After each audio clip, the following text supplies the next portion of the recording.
Hi అండి, welcome to our channel భవిష్య ముచ్చట్లు. నేను ఈరోజు ఎగ్ పఫ్ చేస్తున్నానండి. ఎగ్ పఫ్కి ఫస్ట్ పిండి తీసుకున్నాను. నేను మైదా పిండి తీసుకోలేదండి, వైట్ గోధుమ పిండి ఉంటుంది కదా, వైట్ గోధుమ పిండి తీసుకున్నాను.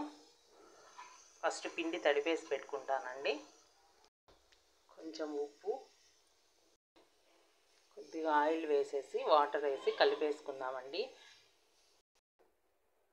పిండి కలిపేసుకున్నానండి. మామూలు చపాతీ పిండి ఎట్లా కలుపుతామో అట్లే కలిపేసుకోవాలి. యాక్చువల్లీ దీనికి మైదా పిండే వాడతారండి. మైదా పిండి హెల్త్కి అంత మంచిది కాదు కదా, అందుకు నేను వైట్ గోధుమ పిండి, వైట్ ఆట అంటారు కదా, తెల్ల గోధుమ పిండి అది తీసుకున్నాను. ఇది కూడా చాలా బాగా వస్తుందండి. ఆల్రెడీ దీంట్లో కూడా మైదా మిక్స్ ఉంటుంది, చాలా బాగా వస్తుంది. ఇంట్లో ఉండే వాటితోనే, ఓవెన్ లేకుండా మనం ఈజీగా టేస్టీగా ఎలా చేసుకోవాలో నేను చూపిస్తానండి. ఈ పిండి తడి పక్కన పెట్టేసుకుందాము. నేను ఎగ్స్ కూడా ఉడికించుకున్నానండి, కుక్కర్లో పెట్టి 3 విజిల్స్ వస్తానే ఆఫ్ చేసేసాను. ఇవన్నీ స్టఫ్ కండి. బీన్స్ ఒక 1/2 కప్పు తీసుకున్నాను, ఆనియన్స్ ఎర్రగడ్డ 1 కప్పు తీసుకున్నాను, క్యాబేజ్ 1 కప్పు తీసుకున్నాను, కొత్తిమీర కరివేపాకు 1/2 కప్పు తీసుకున్నాను, కొంచెం గ్రీన్ చిల్లీ పచ్చిమిరపకాయ తీసుకున్నానండి. ఇవన్నీ ఇప్పుడు మనము ఫ్రై చేసేసుకుందామండి. స్టఫ్కు ఈజీగా చేసుకోవచ్చు ఇంట్లోనే, ఓవెన్ లేకుండానే. మన దగ్గర ఏ వెజిటేబుల్ ఉంటే అది చేసుకోవచ్చు. ఒకవేళ వెజిటేబుల్స్ ఏం లేకపోయినా ఆనియన్, పచ్చిమిరపకాయ, కరివేపాకు, కొత్తిమీర వేసేసి మనం చేసేసుకోవచ్చు అండి స్టఫ్. నా దగ్గర ఉన్నాయి కాబట్టి ఇవన్నీ వేసాను, లేదంటే ఓన్లీ ఆనియన్తోనే చేసేసుకోవచ్చు.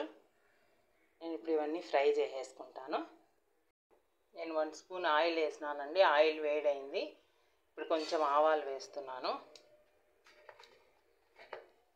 జీలకర్ర వేసుకున్నానండి. తెల్లగడ్డలు ఉన్నాయి కదా, వెల్లుల్లిపాయ, అవి సన్నగా కట్ చేసి ఒక 2 అంత వేసుకున్నానండి. 1 కప్పు ఆనియన్స్ వేసుకున్నానండి.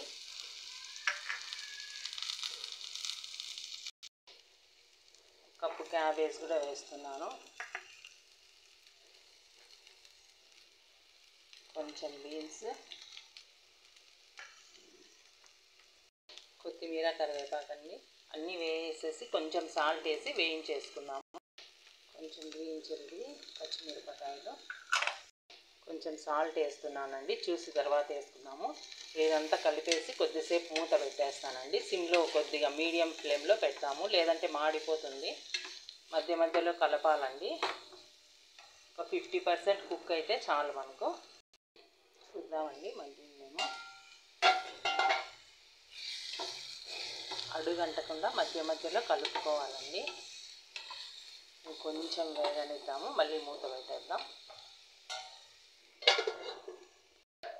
50% వేగిపోయిందండి. ఇప్పుడు దీనిలో నేను కొంచెం ఒక 1/2 స్పూన్ జీరా పౌడరు, 1 స్పూన్ ధనియా పౌడరు, 1 స్పూన్ కారం తీసుకున్నానండి. అది వేసేసుకుందాము. ఇంకా స్పైసీగా కావాలంటే పచ్చిమిరపకాయలు వేసుకోవచ్చండి ఎక్కువ. వీళ్ళు ఎక్కువ కారం తినరు కాబట్టి నేను పచ్చిమిరపకాయ కూడా కొంచెమే వేసినాను. ఇప్పుడు ఇదంతా కలిపేసుకొని 1 నిమిషం మూత పెట్టేసుకుందామండి. ఎగ్ కూడా ఉడికిచ్చేసుకున్నానండి. ఫ్రై కూడా, స్టఫ్ కూడా రెడీ అయిపోయింది. ఇప్పుడు మళ్ళీ ఇంకా చపాతీలాగా రుద్దేసుకుందాం. అవి ఒక 2 స్పూన్స్ గోధుమ పిండి తీసుకున్నానండి, 1 స్పూన్ ఆయిల్ వేసుకున్నాను. ఇదంతా మిక్స్ చేసుకొని ఒక పేస్ట్ లాగా చేసుకుందామండి. అది చూడండి, ఇంకొక స్పూన్ ఆయిల్ పట్టిందండి. 2 స్పూన్స్ ఆయిల్, 2 స్పూన్స్ గోధుమ పిండి వేసి ఇట్లా పేస్ట్ లాగా చేసుకున్నాను. ఇది మనము అవి చపాతీలాగా రుద్దిన తర్వాత అప్లై చేసుకోవడానికండి. ఇట్లా బాగా మెత్తగా, చాలా బాగా కలుపుకోవాలండి. పిసికేటప్పుడు బాగా కలపాలి. ఇప్పుడు ఇది ఉండల్లాగా కొంచెం పెద్దవే చేద్దామండి. పెద్ద ఉండల్లాగా చేసి చపాతీలాగా రుద్దుకుందాం. ఫస్ట్ అన్నీ ఉంటలు చేసి పెట్టేస్తాను. ఇట్లా ఉంటలు చేసేసుకున్నానండి. ఇప్పుడు చపాతీలాగా రుద్దేసుకుందాం పిండి వేసి. పతలాగా, ఎంత పతలాగా వస్తే అంత రుద్దేసుకోవాలండి. చూడండి, అట్లా ఎంత పతలాగా వస్తే అంత రుద్దేసుకోండి. ఇప్పుడు అది తీసేసి ప్లేట్లో వేసుకుందామండి. ఇట్లా ఈ 6 ఉండలు చపాతీలాగా చేసేసుకుందాం. ఫస్ట్ ఈ లిక్విడ్ కొంచెం వేసుకొని ఇది బాగా అప్లై చేయాలండి. ఫస్ట్ ఒక లేయర్ తీసుకుంటున్నాను, ఇది బాగా పట్టించేసుకుందాము.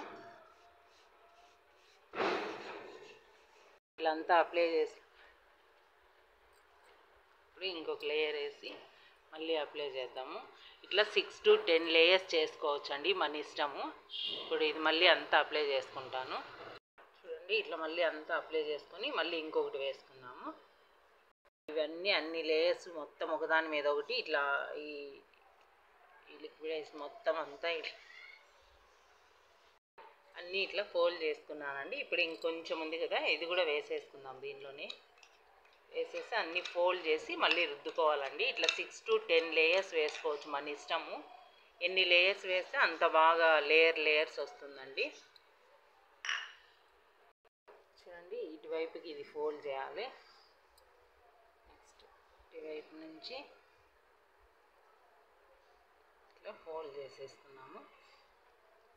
ఇప్పుడు ఇది హాఫ్ చేసేద్దాం. ఇట్లా ఇటు సైడ్ కూడా ఇట్లా చేసేద్దామండి. ఎక్కువ స్పేస్ ఉంటే బాగా పెద్దగా రుద్దేసామంటే నీట్గా వస్తుంది. నేను దీని మీద రుద్దుతున్నాను.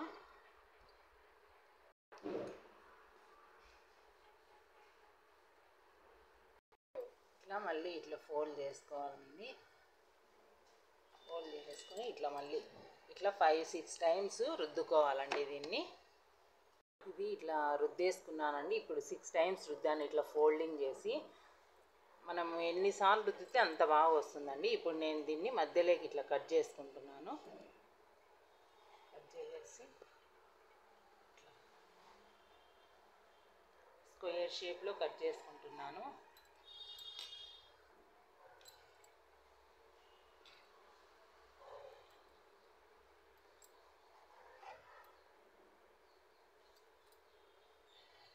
ఎడ్జెస్ తీసేసి పెట్టుకున్నాము. మళ్ళీ వేరే దానికి యూజ్ చేసుకోవచ్చు. చూడండి లేయర్స్ వస్తుంది. ఇప్పుడు దీన్ని కొంచెం ప్రెస్ చేసేసుకున్నాం. ఇవన్నీ ఇట్లా పెట్టేసుకున్నాము. చూడండి ఇది ఉంది కదండి, దీన్ని కొంచెం అట్లా ప్రెస్ చేస్తున్నాం. గట్టిగా ప్రెస్ చేయొద్దండి, కొంచెం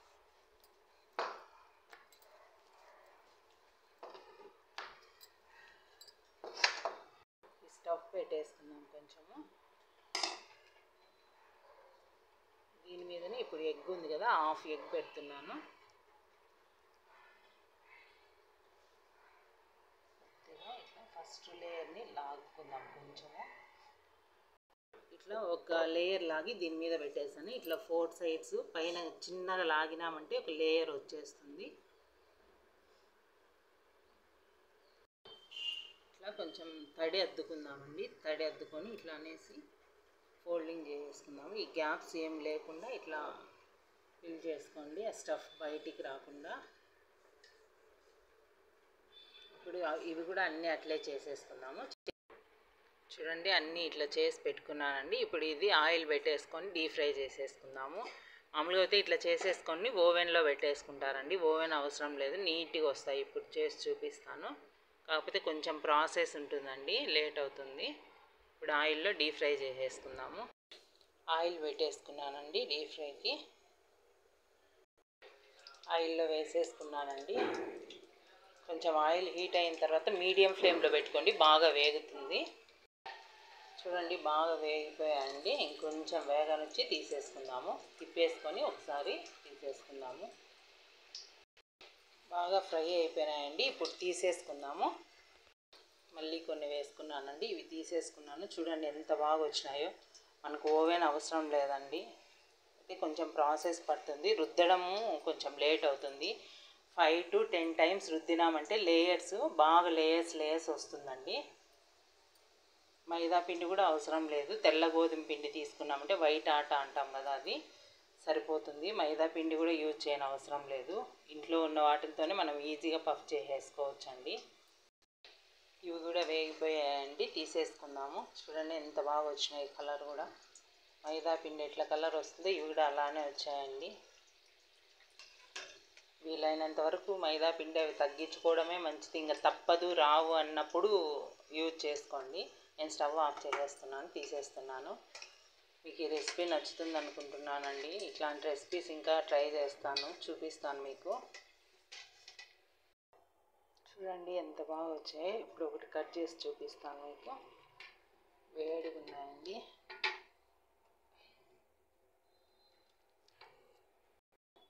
చూడండి ఎంత బాగా వచ్చాయండి, బాగా ఉడికిపోయాయి కూడా. లేయర్స్ లాగా ఇట్లాంటి వచ్చేస్తుందండి. మనం ఎన్ని లేయర్స్ రుద్దితే అంత బాగా లేయర్స్ వస్తాయండి. బాగా క్రిస్పీగా చూడండి ఎంత బాగా క్రిస్పీగా వచ్చిందో. ఓకే అండి, మీకు నచ్చుతుంది అనుకుంటున్నాను. నచ్చితే లైక్ చేయండి, షేర్ చేయండి, సబ్స్క్రైబ్ చేయండి. థ్యాంక్ యూ అండి. Thank you for watching.